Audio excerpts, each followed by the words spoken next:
What's good, everybody? Today we're going to be talking about something for my business owners.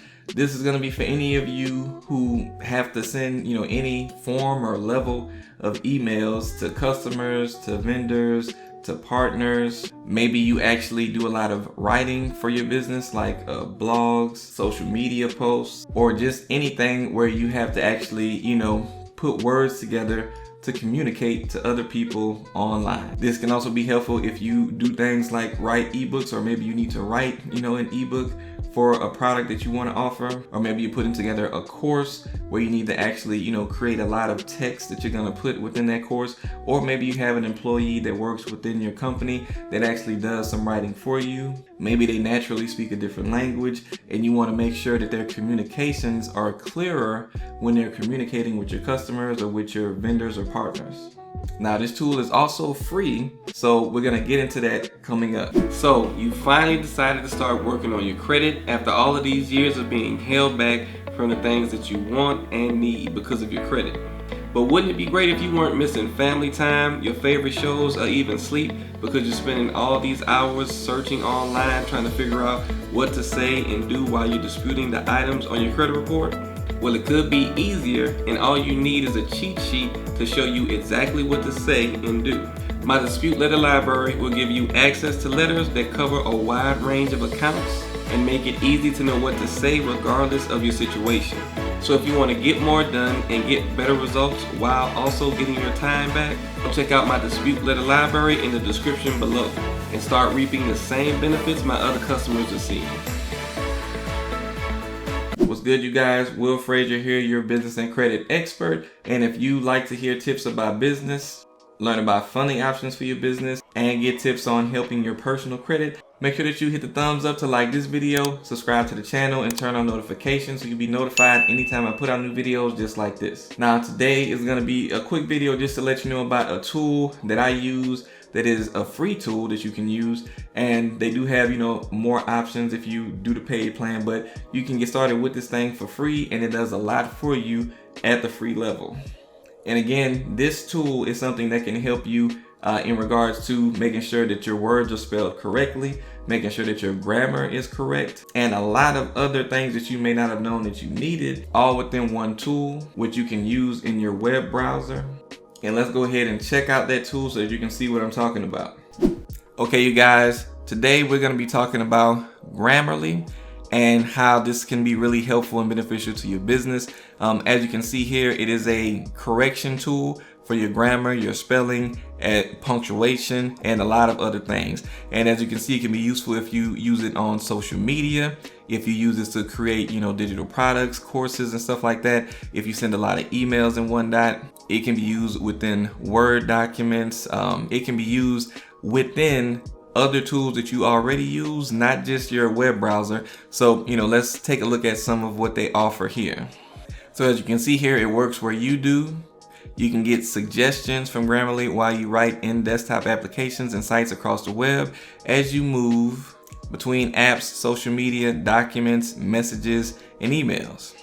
And if you guys want to check out Grammarly, I have a link to them down in the description so that you can check them out and see, if it works for you.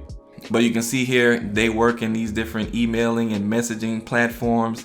And of course, more than that, they work within these document and project applications and on different forms of social media. Again, it's not limited to these 4 options each. They work within pretty much all of the documents or tools that you might use to actually write things. So, okay, this is good for grammar and spelling, to style and tone. Grammarly suggestions are comprehensive, helping you communicate effectively as you intended to do. So as you can see, while you might, be prone to making mistakes, everybody's not a good speller. Everybody's not good with grammar. I know I'm not all the time, and this is very good, when I need to be formal in certain things, or just when I need to make sure I didn't spell something, the wrong way. And now when you have Grammarly, you can use it, and I want to give you an example. You can use it as an extension, so you can add the extension to your Chrome browser, and that way it will pop up within any of the tools that you use, or Or you can go to the website, log in, and you can see where you have this area right here where you can actually create a document, type stuff up within that document by just hitting new, as you can see right here, and you can start typing in and it'll make suggestions based on, you know, whatever it is that you're typing. But we're gonna go ahead and take a look at this little demo document that they have right here. You can see here inside the document, this is what it looks like. You can see that they have this word right here, which has been misspelled. So what they're gonna do is they'll highlight it right there. They'll put a line under it, really, but the one that we're looking at is this one, so it's highlighted, and you can see that they tell you what you put and they show you what the correction is, and all you have to do is click it to change it in the actual document that you're writing.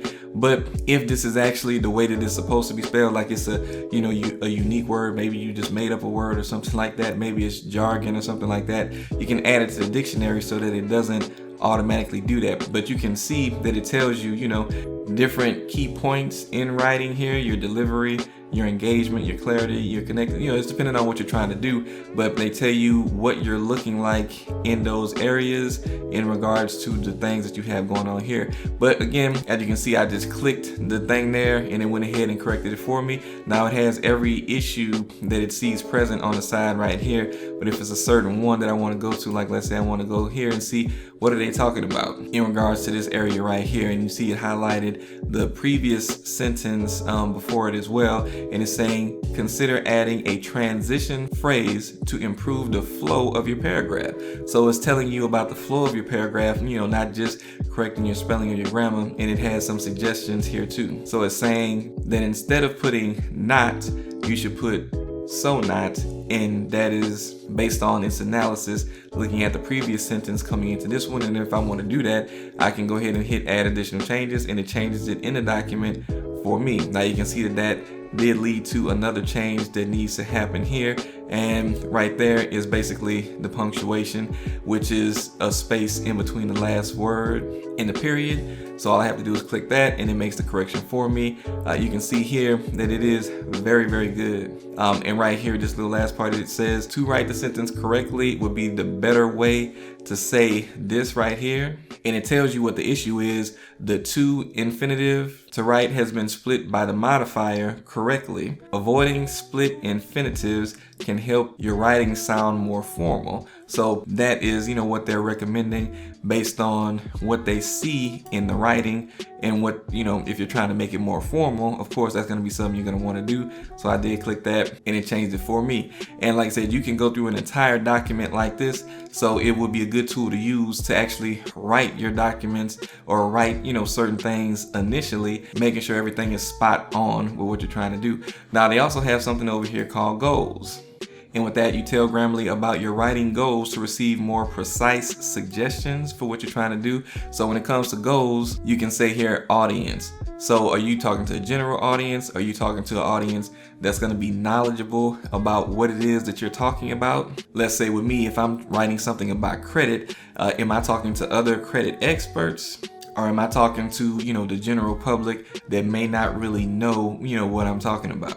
So if my audience is general, that means I need this to be easy for anyone to read with minimal effort. So instead of, like, if I try to use jargon that most people won't know about, it'll tell me to tone down, what I'm saying, and change the word or the phrase to something that will be easier to understand. If the audience is more knowledgeable, it'll gear more towards requiring focus to read and understand. So if the audience is like an expert on the topic that I'm writing about, it may require rereading to understand. So, it's going to, again, make recommendations based on the type of audience that I'm selecting. I'm going to be writing it to. As far as formality, do I want it to be informal, neutral, or formal? As far as the domain, like, is this an academic writing? Is it a business writing? Is it an email? Is it casual, creative, or general? So as far as my intent, am I trying to inform somebody? Am I trying to describe something? Am I trying to convince somebody of something? Or am I trying to tell a story? So you can pick all of these goals, and again, it will tailor what suggestions it's making to you to try to help make that a little bit easier for you.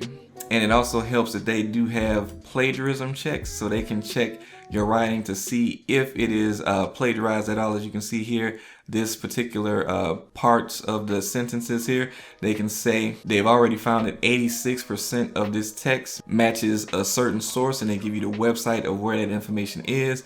So, you know, if you're writing for school or something like that as well, this is something that can also be helpful too, because it can make sure that you're not plagiarizing the things that you have written.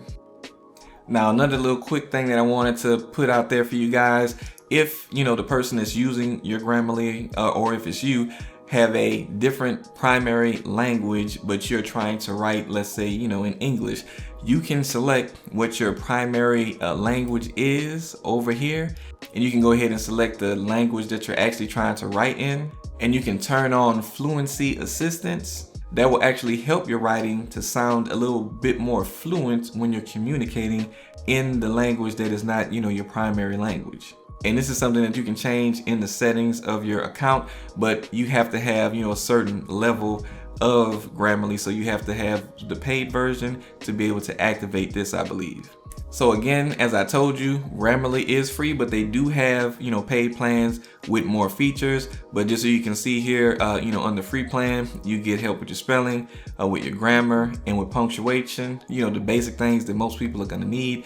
But if you do need, you know, more than that, like, you know, clarity, focus, sentence rewrites, so helping with your clarity, tone adjustments, as you saw, I had those goals where it helped me with some of that, plagiarism detection, word choice, so being able to change the wording, you know, to fit, you know, maybe your audience or your tone, so basically formality level, so fluency, and additional advanced suggestions. So, you know, all of those are things that you would get in the, you know, regular premium, and there is one specifically for businesses as well. But of course, you probably want that, as they recommend here, if you have a team of, you know, 3 up to 149 different people. And with that, you get a style guide, snippets, brand tones for your brand of your business, analytics, priority email support, you know, account roles and permissions. So all of the extra stuff that you might need if you're a business. And again, here, you know, you can see the breakdown of the different offerings that you get. Pretty much business and premium come with almost all of the features that you can see here. Now, no matter which one you have, it will work in all of these different devices and using these different apps and browsers. And of course, the team things is more so going to be catered to businesses. And again, you know, the first plan is free with your basic needs. If you need those extra tools, the premium is just $12 a month. And if you need to do the business route, then it's $15 per, you know, member that you have using it per month. So, you know, that is what you're looking at in regards to Grammarly. Again, a very, very useful tool.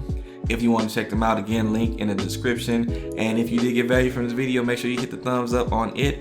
Make sure you subscribe to the channel and turn on notifications so you'll be notified anytime I let out new videos just like this one. Again, I thank you guys for sticking around to the end of the video, and I'll see you next time.